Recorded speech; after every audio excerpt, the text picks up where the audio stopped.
was so hungry.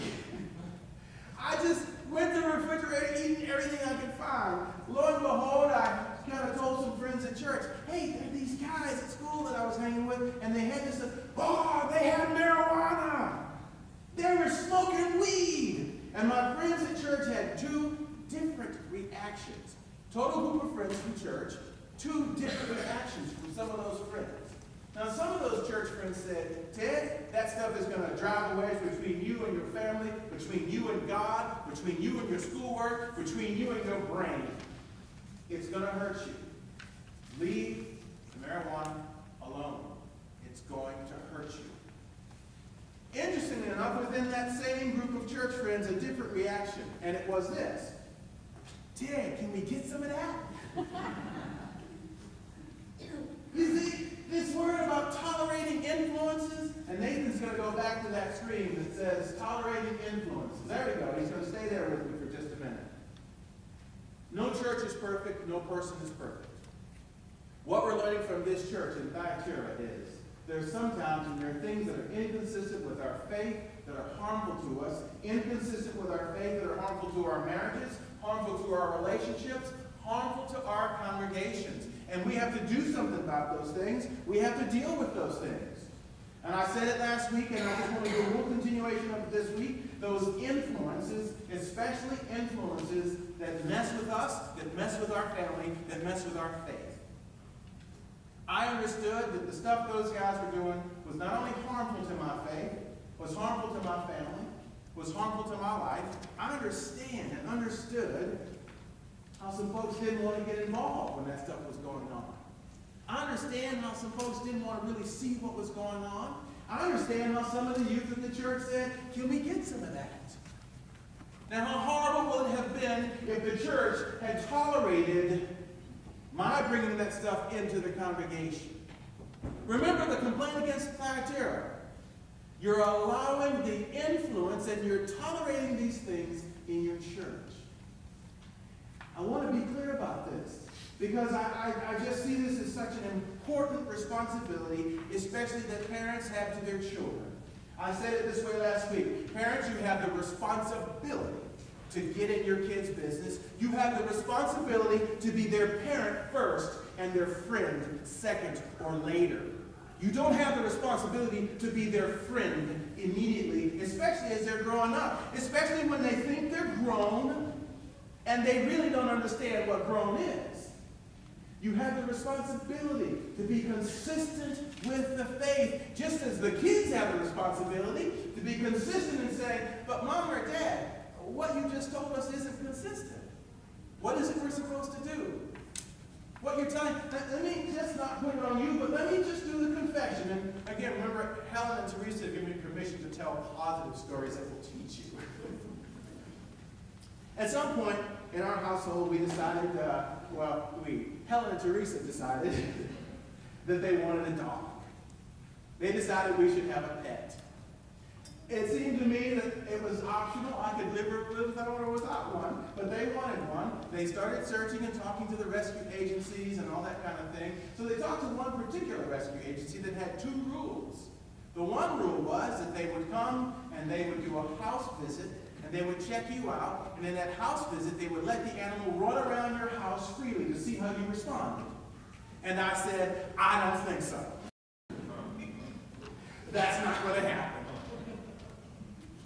Then the second rule was that every person in the house had to sign a sheet saying that everyone who received this adopted pet would love it and feed it and walk it and care for it. And I said, that's very nice, but I don't think so. I support you all in having this pet, but let me be clear with them, I said. If somebody's going to be walking behind and picking up something, the dog's going to pick it back to me. I'm not picking up the dog. The interesting thing that turned in the conversation was this. The second rule, you have to sign a document saying you're going to walk and feed and care for it. And so the conversation in our house became, well, what if we just kind of say we're all going to, but don't really do it? What if we lie to get the pet? And I said, well, that's going to be an interesting thing. Should we lie to those people, the adoption dog people, to get the animal we want? And I said to Helen and Teresa, that could work, but there's one problem. If we teach Helen it's okay to lie for something she wants, when does that stop? And how far do you take that? So when Helen turns 16 or 17 and she decides that she has to lie to get something she wants, we have just taught her it's okay because we endorsed it for her to get what she wants. The church in Thyatira has a problem. They're tolerating some things that they know are hurtful to their church.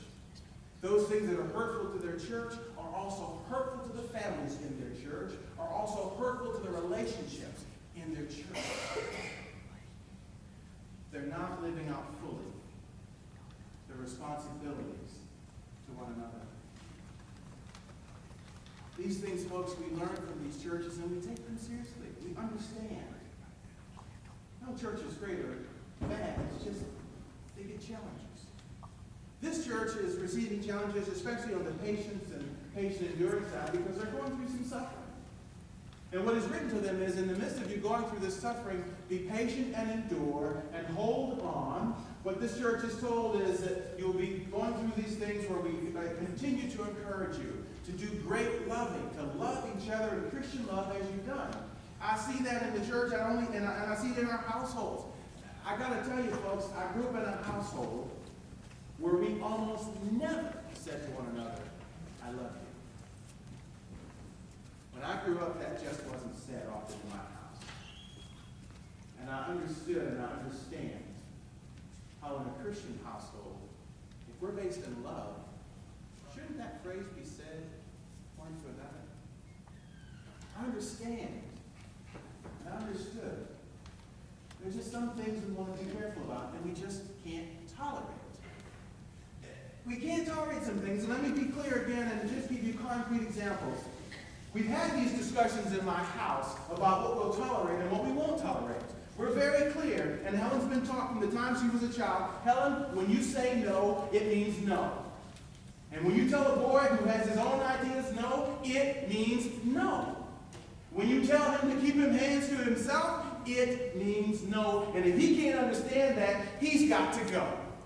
Real plain and simple. If he comes to our house and disrespects our property, disrespects our faith, disrespects you, the door's open, he's got to go. He's not welcome. We're not tolerating anything that drives a wedge between us and our relationships and our relationship with God. We're very clear about that.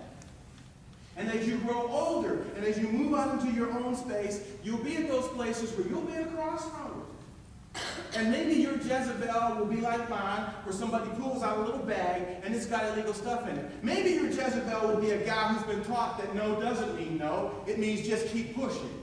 Maybe your Jezebel will be in a relationship with a husband that you married who decides that he's going to bring stuff into your household that drives your relationship apart. I don't know what your Jezebel is going to be, but as we learn from this church in Thyatira, it's important. It's important to learn. And those things that are just not consistent with our faith, with who we are and with what we believe, and those things that will just drive us apart, rip us apart from one another, they're not the things we want to hold on to. Those things are just, they're just destructive. They're a virus. They're a poison. And the only way you're going to drive that poison out, the only way you're going to drive that virus out, is through these things like this church in Thyatira began to practice and are praised for. You drive it out with love. With love. And if you forget what that love means or what it looks like, I've said it before, I'll keep saying it. When you forget what the love looks like, go back to 1 Corinthians 13. It doesn't get any simpler than that. Go back to service. Yes, I love the way this is talking about this. In the midst of troubles and trials and tribulations, they're still encouraged to be in service to others, to be in selfless service. They're encouraged to be about faith. Hold on to the faith. They're encouraged in this patient endurance.